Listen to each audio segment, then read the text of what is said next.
Hi friends, welcome to Manasa recipes. Today healthy recipe వచ్చేసి summer special అమ్మ చేతి చద్దన్నం.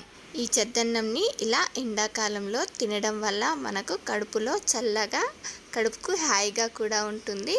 దీన్ని తినడం వల్ల గ్యాస్ట్రిక్ ప్రాబ్లమ్స్, అలాగే అల్సర్ లాంటివి రాకుండా ఉంటాయి. దీనిలో గుడ్ బ్యాక్టీరియా ఫామ్ అవుతుంది కాబట్టి పిల్లలకి రోగనిరోధక శక్తిని పెంచుతుంది. మంచి ఇమ్యూనిటీ బూస్టింగ్గా పనిచేస్తుంది. చద్దన్నం పెట్టడం వల్ల పిల్లలు త్వరగా జలుబు, జ్వరం, దగ్గు లాంటి వాటి బారిన పడకుండా కాపాడుతుంది. చూడండి, ఇలా చద్దన్నం చేసి మా అమ్మ పిల్లలందరికీ కూడా తినిపిస్తుంది. ఇలా ఎండాకాలంలో ఇడ్లీలు, దోశలు లాంటివి కాకుండా పిల్లలకు ఇలా హెల్దీగా చద్దన్నం చేసి పెట్టండి. పిల్లలు కూడా కడుపులో చల్లగా, హాయిగా, హెల్దీగా ఉంటారు. మరి ఇప్పుడు లేట్ చేయకుండా చద్దన్నంని అమ్మ ఎలా చేస్తుందో చూద్దాం. ముందుగా ఇక్కడ చద్దన్నం చేసుకోవడానికి మనం నైట్ అన్నం వండుకునేటప్పుడే ఓ గ్లాస్ రైస్ని ఎక్కువగా పెట్టుకుంటే సరిపోతుంది. చూడండి, మీరు మిగిలిన రైస్ని వేస్ట్ చేయకుండా కూడా చేసుకోవచ్చు, లేదంటే అన్నం వండి కూడా ఇలా ప్రిపేర్ చేసుకోవచ్చు. ఇలా 1.5 కప్పు వరకు మిగిలిన అన్నంతో అమ్మ చద్దన్నం చేస్తుంది. మనం ఈ చద్దన్నంని ఇలా మట్టి కుండలోనే చేసుకుంటే బాగుంటుంది. మొత్తం విప్పుకొని కుండలో వేసుకొని దీనిలోకి 1 కప్పు వరకు గోరువెచ్చని నీళ్ళని యాడ్ చేసుకొని, అలాగే దీనిలోకి 1 కప్పు వరకు ఇలా వేడి పాలని యాడ్ చేసుకోవాలి. చూడండి, ఇలా పాలు వేసుకున్న తర్వాత అలాగే ఇప్పుడు దీనిలోనికి మనం పెరుగు ఎలా తోడు పెట్టుకుంటామో అలా 2 స్పూన్ల వరకు పెరుగు కానీ మజ్జిగ కానీ యాడ్ చేసుకొని ఇలా 10-12 మిరియాలను వేసుకొని దీన్నంతా కూడా అట్లా చిక్కగా కలుపుకోవాలి. తెల్లటాలకు మంచిగా అవుతుంది. మధ్యలోకి తుంచిన పచ్చిమిర్చి కూడా వేసుకోవాలా? అంతేనా? దాంట్లో తెల్లారి తినగా ఇంత పుదీనా, కొత్తిమీర, ఉల్లిపాయ కట్ చేసి వేసుకోవాలి. పొద్దుట చెప్తాం మళ్ళీ.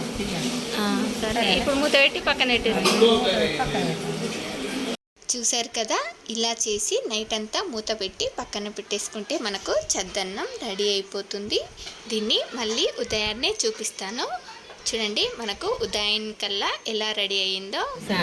రాత్రికి పెరుగన్నం, పాలు, నీళ్ళు, అన్నం కలిపి మిరపకాయలు, పెరుగు అన్నీ వేసి ఇంట్లో వేసి పెడితే ఇట్లా నూరుకుంటుంది. తెల్లారి పుదీనా, కొత్తిమీర వేయాలి. వేసి ఇగో ఆనియన్స్ వేయాలి. ఆనియన్స్ వేసి సాల్ట్ తగినంత, దానికి సరిపడంత, టేస్ట్కి సరిపడా సాల్ట్,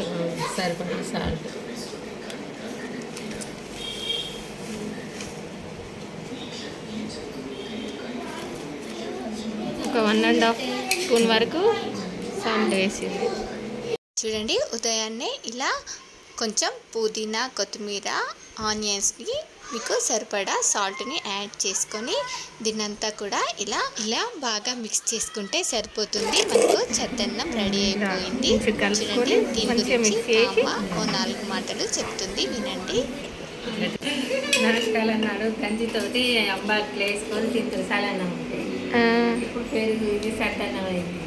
అవునా? కుండలు కలిపి పెడితే కలిపి ఇప్పుడు అయితే నాటకాలం నాడు గంజి కలిపి పెడుతుండేనా?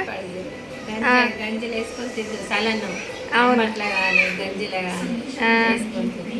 అవునా? ఇప్పుడు వేడి నీళ్ళు, పెరుగు, వేడి పాలు, మిరియాలు, కొద్ది మిరియాలు, మిరపకాయలు అన్నీ వేసి కలిపి పెట్టాలి. సూపర్. చూడండి, మనకు చాలా హెల్తీగా చద్దన్నం రెడీ అయిపోయింది. ఇలా ఆరోగ్యానికి ఎంతో మేలు చేసే ఈ చద్దన్నంని ఇలా కావాలంటే ఆవకాయతో కూడా నంచుకొని తినచ్చు. ఆవకాయతో నంచుకొని తింటే కూడా. చూడండి, ఇలా చద్దన్నంని మా అమ్మ పిల్లలకు తినిపిస్తుంది. ముందుగా ఇక్కడ మా పాపకు తినిపిస్తుంది. చూడండి, మనమరాలు తినిపిస్తాను. టేస్ట్ ఉంటుంది. టేస్ట్ ఉంటుంది. మనమరాలు తినిపిస్తాం. ఇంకా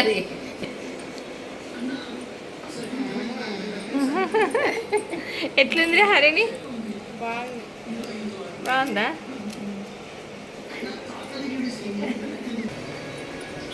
అదేనంట 10 దారాల్లో డాలర్లు పెట్టుకొని కూడరు సద్దన్నం. అవునా? ఇది మనం చేసుకుంటే ఎంత మిగిలితే అంత చేసుకుంటే మంచిది కదా, మన ఇంట్లో అన్నం బారేయకుండా. అమెరికాలో $10 పెట్టి కొనుక్కుంటున్నారట. అందుకనే అన్నం వేస్ట్ చేయకుండా ఇలా చేసుకొని తినాలని చెప్తుంది. చూడండి, మా అల్లునికి కూడా తినిపిస్తుంది. కానీ బాగుందా? సూపర్ ఉందా? వీడికి కూడా చద్దన్నం నచ్చిందంట. చూడండి, ఇలానే పిల్లలందరూ కూడా ఒక్కొక్కరు జాయిన్ అయిపోయారు. అందరికీ కూడా అమ్మ చద్దన్నం తినిపించింది. మరి మీరు కూడా ఇలా హెల్తీగా అన్నం వేస్ట్ చేయకుండా ఇలా చద్దన్నం చేసి పెట్టండి. పిల్లలకు కూడా చాలా హెల్తీ, మంచి ఇమ్యూనిటీ బూస్టింగ్గా పనిచేస్తుంది. మరి ఈ హెల్తీ రెసిపీ మీలో ఎంతమందికి నచ్చిందో ఒక లైక్ చేసి కామెంట్ చేయండి. అలాగే మీకు ఈ రెసిపీ కనుక నచ్చినట్లయితే మా ఛానల్ని లైక్ చేయండి, షేర్ చేయండి. మరిన్ని టేస్టీ అండ్ హెల్తీ రెసిపీస్ కోసం మానస రెసిపీస్ ఛానల్ని సబ్స్క్రైబ్ చేసి దాని పక్కనే ఉన్న బెల్ సింబల్ని క్లిక్ చేయండి. Thank you for watching my video.